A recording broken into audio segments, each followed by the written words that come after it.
बिस्मिल्लाहिर्रहमानिर्रहीम। अस्सलामुअलैकुम। मैं हूं उमर इनाम। अभिनंदन, वीर चक्रा और भारतीय मीडिया, मरीम नवाज, आरडीओज और पाकिस्तानी मीडिया, ये वो दो क्लासिक एग्जाम्पल्स हैं, क्लासिक केसेस हैं जिसके ऊपर इस वीडियो में बात करेंगे। और साथ ही साथ आखिर में इस्लामाबाद में हुई हमारी एक अहम तरीन मुलाकात का अहवाल भी आपको बताऊंगा, और जो सीनियर सहाफ़ियों के साथ उस मुलाकात में हुआ उसका अहवाल भी आपको सुनाऊंगा। सबसे पहले अगर हम बात करें अभिनंदन की, तो अभिनंदन को पाकिस्तानी, भारतीय और पूरी दुनिया तकरीबन जानती है। किस तरह पाकिस्तान ने 27 फरवरी 2019 को बदला लिया, जो कि हमारे यहाँ पाइन के दरख्तों के ऊपर और कब्बों के ऊपर जो हमला भारत की तरफ से किया गया था उसका बदला लिया, और हमने अभिनंदन को पकड़ा, उसे फैंटी लगाने वालों से छुड़ाया, चाय पिलाई, फैंटास्टिक टी पिलाई, और वाघा के रास्ते नए कपड़े और नए जूते पहनाकर एक खातून के साथ हमने उसे वाघा के रास्ते भारतीयों के हवाले कर दिया। अब ये जो वाक़या हुआ था, ये सारी दुनिया जानती है कि भारत ने हमारा कोई F-16 नहीं गिराया था, और सारी दुनिया ने अप्रिशिएट किया था पाकिस्तान को, और दुनिया की बड़ी बड़ी अखबारात ने यह लगाया था कि पाकिस्तान ने कई सालों का बदला भारत से कई घंटे के अंदर वापस ले लिया है। जिस तरह हमने अभिनंदन को पकड़ा और फिर वापस किया, तो इंटरनेशनली हमारी बड़ी तारीफ हुई। अभी उनको, अभिनंदन को, भारत के अंदर जो तीसरा बड़ा मिलिट्री अवार्ड है, तीसरे नंबर पर जो मिलिट्री अवार्ड आता है, वीर चक्रा, वो दिया गया है। और आप हैरान रह जाएंगे कि भारतीय मीडिया ने, ना कन्वेंशनल मीडिया उनका यानी प्रिंट, इलेक्ट्रॉनिक, और ना डिजिटल मीडिया के ऊपर इसके ऊपर कोई बहस हुई ना।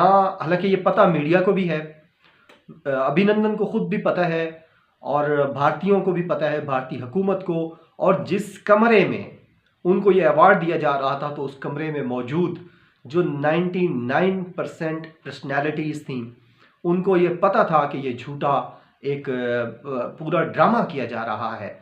अभिनंदन को खुद भी पता था, अवार्ड देने वालों को पता था, अवार्ड लेने वालों को पता था, अनाउंस करने वालों को पता था, मीडिया को, हुकूमत को, सबको पता था।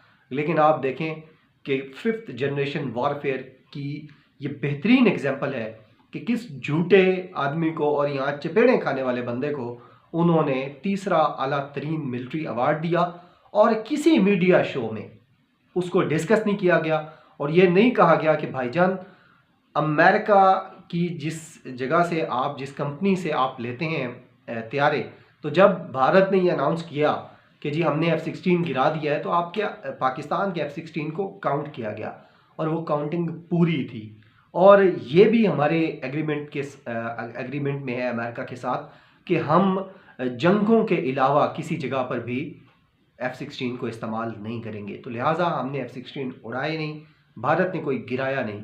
लेकिन किस तरह देखें कि 1 अरब 38 करोड़ लोग जो भारत के अंदर बसते हैं, उनको बेवकूफ़ बनाया गया 5th जनरेशन वॉरफेयर के अंदर एक सुपीरियरिटी की फीलिंग देने के लिए भारतीयों को, कि देखें जी, आपका ये जो शहरी है अभिनंदन, ये इतना बहादुर है और इतना जंगी चालें समझने वाला है कि ये भारत से उड़ा, पाकिस्तान गया, पाकिस्तान का त्यारा गिराया, पाकिस्तान में कैद हुआ, और उस कैद को बर्दाश्त करते हुए ये वापस आया, तो हमने इसे अवार्ड दिया है।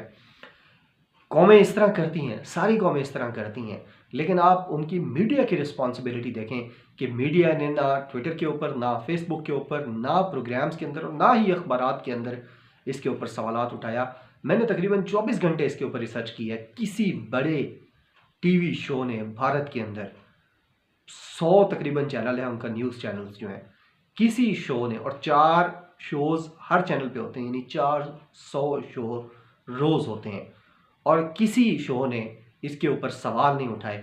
लेकिन इसके बरअक्स अगर हमारा मीडिया देखा जाए, तो इसमें 2 एग्जांपल्स हैं। एक तो मरीम नवाज़ की जो ऑडियो सामने आ रही हैं, जिसमें वो समा, एयरवाई, 92 न्यूज़ और 24 न्यूज़ को एड्स बंद करने का हुक्म दे रही हैं, और साथ साथ अब जो एक्सटेंडेड ऑडियो आई है, उसमें वो नदीम मलिक जो सीनियर एंकर पर्सन हैं समा टीवी के, आज उन्होंने वैसे इसके ऊपर कोई बात नहीं की, और वो आए बाएं शाएं करते रहे। मैंने उनका प्रोग्राम देखा, वो जनाब ये हो गया तो वो हो गया, तो पीटीआई वाले भी ये कर रहे हैं और वो कर रहे हैं। तो उन्होंने वाज़ेह अंदाज में जवाब नहीं दिया। लेकिन आप देखें कि ये जो ऑडियोज़ आई हैं, इसके ऊपर भी पाकिस्तान के मीडिया ने ना शोज़ हुए, ना इसके ऊपर कॉलम्स लिखे जाएंगे और ना ही ट्वीट्स हुई हैं। लेकिन इसके अलावा एक एग्जांपल देखें कि जब न्यूजीलैंड का दौरा पाकिस्तान कैंसिल करवाया गया और भारत से ईमेल की गई, इसके सबूत, तमाम तर सबूत वफाकी वज़ीर इत्तलात और वफाकी वज़ीर दाखिला ने, शेख रशीद ने और फवाद चौधरी ने टीवी पर पेश किए। अब जितनी ही देर में ये पेश किए गए थे तो हमारे मीडिया वालों ने ट्विटर के ऊपर इसका पोस्टमार्टम कर दिया। किसी ने कोई शो नहीं किया, किसी ने कोई कॉलम नहीं लिखा, किसी ने कोई व्लॉग नहीं किया, कुछ नहीं किया, और उल्टा सवालात अपनी एजेंसीज के ऊपर और अपनी कौम के ऊपर, अपनी हुकूमत के ऊपर उठाते रहे। इसके अलावा एक और बेहतरीन एग्जाम्पल जो है वो वज़ीर आज़म का जो वर्चुअल एड्रेस था यूनाइटेड नेशंस के साथ इसी साल का सितंबर के अंदर, उसका वो देखें, वो एक क्लासिक एग्जाम्पल है कि वज़ीर आज़म ने इस्लामोफोबिया पे बात की, वज़ीर आज़म ने क्लाइमेट चेंज पे बात की, वज़ीर आज़म ने कश्मीर और अफ़गानिस्तान पर बात की और पाकिस्तान की खिदमात पर बात की। लेकिन हमारे मीडिया ने क्या डिस्कस किया उस वक्त? हमारे मीडिया ने सिर्फ एक चीज़ डिस्कस की और वो ये था कि रोनाल्ड रेगन का प्राइम मिनिस्टर इमरान खान साहब ने एक हवाला दिया था अफ़गान मुजाहिदीन को लिंक करते हुए। उसके ऊपर गरीदा फारूकी ने ट्वीट किया कि वज़ीर आज़म ने फ़ेक न्यूज़ दी है। अब वज़ीर आज़म के अक़वाम मुत्तहिदा में ख़िताब को फ़ेक न्यूज़ करार दिया जा रहा है हमारे मीडिया की तरफ से, और फिर प्रोग्राम्स भी हुए और सब कुछ हुआ। तो वो जो तवज्जो थी, जो क्लाइमेट चेंज पर होनी चाहिए थी, जो वज़ीर आज़म ने इक़्तिसादियात के हवाले से गुफ्तगू की थी, माशियात के हवाले से गुफ्तगू की थी, उसके ऊपर बात होनी चाहिए थी। अफ़गानिस्तान और कश्मीर पर गुफ्तगू की थी, इस्लामोफोबिया पर गुफ्तगू की थी, किसी चीज़ पर बात नहीं हुई। और बात किस चीज़ पर करते रहे ये सारे लोग कि वज़ीर आज़म ने रोनाल्ड रीगन का जो हवाला दिया था वो ठीक दिया था या गलत दिया था। ये दो एग्जाम्पल्स हैं, क्लासिक एग्जाम्पल्स हैं पाकिस्तान के मीडिया की, पाकिस्तान के मीडिया पर्सनस की, और इंडिया के मीडिया की, और इंडिया के जो जर्नलिस्ट हैं, मीडिया पर्सनस हैं, उनकी। ये एग्जाम्पल्स से आपने जान लिया कि कितने बेवकूफ़, निकम्मे, नालायक, नाअहल, निकट्टू और कितने बेशर्म हैं पाकिस्तान के ये मीडिया के सो कॉल्ड बड़े नाम, जो ना तो आपके मुल्क की इज्जत को मुकद्दम रखते हैं, ना आपके मुल्क के जो स्ट्रेटेजिक गोल्स होते हैं उनको अहमियत देते हैं। आज आप पाकिस्तान में किसी को इसी तरह अवार्ड देकर दिखाएं, ये सारे जो पाकिस्तान के घटिया गलीज़ किरदार हैं, ये सारे अपनी अपनी बिलों से बाहर निकल आएंगे और आपको तनकीद करते नज़र आएंगे। लेकिन भारत जो हमारा हमसाया है, वहाँ देखें कि एक चपेड़े खाने वाले शख्स को, एक हारे हुए शख्स को और एक पसमानदा शख्स को, शिकस्त खोरदा शख्स को उन्होंने वीर चक्रा से नवाजा और सारे मीडिया ने उसको अप्रिशिएट किया। ये दो एग्जाम्पल्स हैं। अब मैं आपको बताता हूँ, ये दो एग्जाम्पल्स को जहन में रखते हुए इस्लामाबाद में पिछले दिनों एक अहम तरीन मुलाकात हुई एक अहम तरीन शख्सियत के साथ। इस मुल्क की 3 अगर बड़ी शख्सियात को आप फाइंड आउट करें तो उनमें से एक हैं वो। उनके साथ बड़े सहाफ़ियों की, सारे बड़े सहाफ़ी जितने भी आपको टीवी पे नज़र आते हैं, इन सब की और सारे कॉलमिस्ट की मुलाकात हुई। सिद्दीक जान साहब की बदौलत, सिद्दीक जान और मैं भी वहाँ पर मौजूद थे। वहाँ जो शख्सियत थी उसने बार बार, आप कह लें कि भिगो भिगो कर जो है वो शर्म दिलाने की कोशिश की और इन एंकर्स को कहा कि आप लोगों ने कराची के अंदर एक ब्लेड मारने की, चाकू मारने की एक वारदात हुई थी और आप लोगों ने उसके ऊपर इतने शोज़ किए, इतनी मैराथन ट्रांसमिशंस की, बुलेटिन्स किए कि पाकिस्तान जो ख़वातीन के हवाले से एक महफूज मुल्क समझा जाता था, वो टॉप 3 अनसेफ कंट्रीज़ के अंदर आ गया आपकी मैराथन ट्रांसमिशन के हवाले से।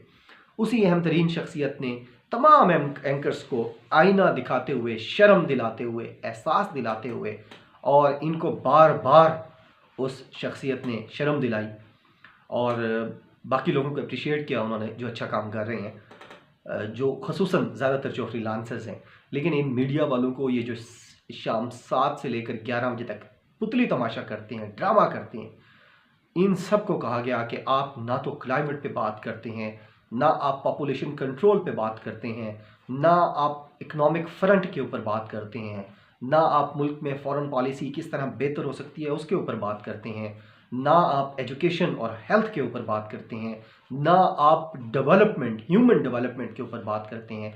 आप सिर्फ और सिर्फ पॉलिटिक्स पे बात करते हैं, और पॉलिटिक्स पर भी बात आप अपनी मर्जी की करते हैं।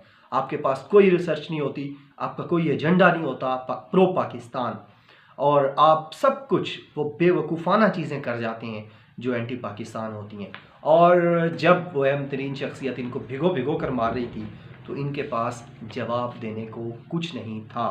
नाजरीन, ये वाक़या आपको बताने का मकसद ये है कि चीज़ें बदल रही हैं, लोगों को एहसास हो रहा है, इदारों को भी एहसास हो रहा है कि कौन अपने लिए काम कर रहा है और कौन पाकिस्तान के लिए काम कर रहा है।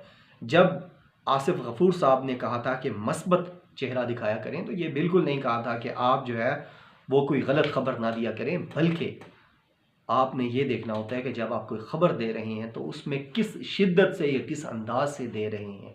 लेकिन अफसोस है कि हमारा मीडिया सिर्फ इनको अपने पेटों की है, अपने बच्चों के पेटों की है, अपनी बीवियों के पेटों की है कि जनाब उनके पेट सिर्फ भर जाएं और पाकिस्तान के बच्चे भूख से बिलखते हुए मर जाएं, प्यास से मर जाएं वो लोग, तालीम ना मिले, सेहत ना मिले, किसी के ऊपर इन लोगों ने बात नहीं करनी, और अगर करनी भी है तो पॉलिटिकल इंजीनियरिंग करते हुए। ये दो एग्जांपल्स थी, आप अंदाज़ा करें कि हम कहाँ खड़े हैं, हमारा मीडिया हमें किस तरफ लेके जा रहा है, और भारत कहाँ खड़ा है कि अभिनंदन जैसे शख्स को वीर चक्र मिला और उसको पूरे भारत में सेलिब्रेट किया गया।